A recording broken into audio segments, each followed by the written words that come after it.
पिछले कुछ वक्त से भारतीय बाजार में उम्मीद बनी हुई थी कि अमेरिका भारत के बीच कोई बड़ा ट्रेड डील फाइनल हो जाएगा, लेकिन अचानक 30 जुलाई को एक सोशल पोस्ट के जरिए डोनाल्ड ट्रंप ने ऐलान कर दिया कि 1 अगस्त से भारत से होने वाले सभी प्रोडक्ट्स पर 25% टैरिफ लगाया जाएगा।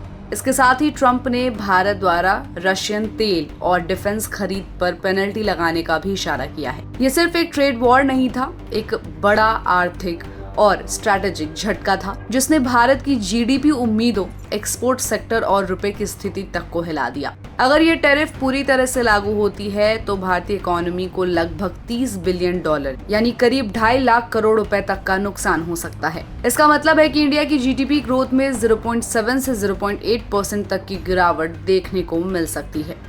अब बात करें उन इंडियन प्रोडक्ट्स की जो सीधे इस टैरिफ की मार में आ गए हैं, उसमें है James and jewellery. Bharat America को हर साल करीब $10 बिलियन की ज्वेलरी एक्सपोर्ट करता है। अब 25% ड्यूटी लगने से ये प्रोडक्ट्स अमेरिकी मार्केट में महंगे हो जाएंगे। इसका मतलब इंडियन डायमंड ज्वेलरी की डिमांड वहां गिर सकती है और कस्टमर्स दूसरे देशों की तरफ शिफ्ट हो सकते हैं।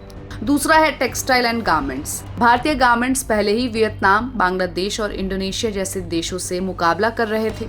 अब टैरिफ के बाद इंडियन कपड़े और होजरी प्रोडक्ट्स 20 से 25% महंगे हो गए हैं, जिससे अमेरिकी रिटेल चेन इनका ऑर्डर घटा सकती है। तीसरा है ऑटो पार्ट्स। भारत अमेरिका को 5 से 6 बिलियन डॉलर के ऑटो कंपोनेंट्स भेजता है, जैसे इंजन पार्ट्स, गियर्स, ब्रेक्स वगैरह। टैरिफ के बाद अब ये प्रोडक्ट्स वहां के लोकल सप्लायर्स से ज्यादा महंगे हो जाएंगे। इससे इंडिया की मार्केट शेयर घट सकती है। चौथा है इलेक्ट्रॉनिक्स एंड इंजीनियरिंग गुड्स, जैसे consumer electronics, industrial machinery, Motors और वायरिंग इक्विपमेंट। अमेरिका को इनका एक्सपोर्ट $12 बिलियन के आसपास है, लेकिन अब कीमतें बढ़ने से ये सेगमेंट भी दबाव में आ सकता है। पांचवा है फार्मास्यूटिकल्स। भले ही अभी फार्मा पर टैरिफ लागू न हुआ हो, लेकिन ट्रंप के बयान से ये भी साफ है कि फ्यूचर में फार्मा सेक्टर को भी निशाना बनाया जा सकता है, यानी जेनरिक ड्रग्स, एपीआईज और फॉर्मुलेशंस की कीमतें भी आने वाले समय में कॉम्पिटिटिव डिसएडवांटेज में आ सकती है।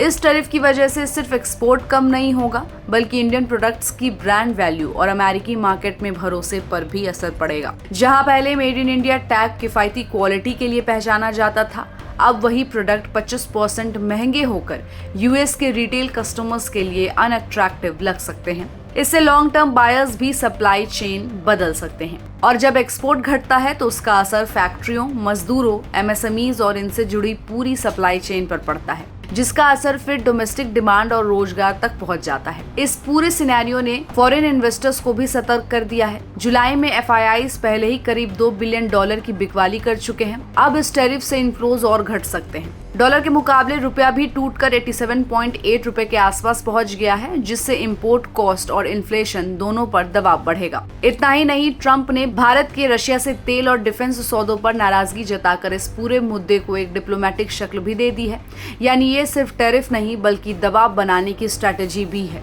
राजनीतिक तौर पर सरकार को अपोजिशन के निशाने पर आना पड़ा, ये कहते हुए कि ये विदेश नीति की कमजोरी का नतीजा है। टेक अवे ये है कि ट्रंप की ये टैरिफ नीति भारत के एक्सपोर्ट प्रोडक्ट्स को कम कॉम्पिटिटिव बना रही है, जीडीपी ग्रोथ पर दबाव डाल रही है और इकोनॉमी के कई लेयर्स को अफेक्ट कर रही है। फिलहाल जरूरत है कि भारत इस आर्थिक झटके को डिप्लोमेटिक तरीके से संभाले, स्मार्ट ट्रेड डील्स, सही इंसेंटिव्स और डोमेस्टिक मांग को मजबूती देकर इस असर को बैलेंस करे। हालांकि इस पूरे सिनेरियो पर आपकी क्या राय है, हमें अपनी राय कमेंट बॉक्स में दें, और ऐसे ही अपडेट्स के लिए keep watching and subscribe good returns.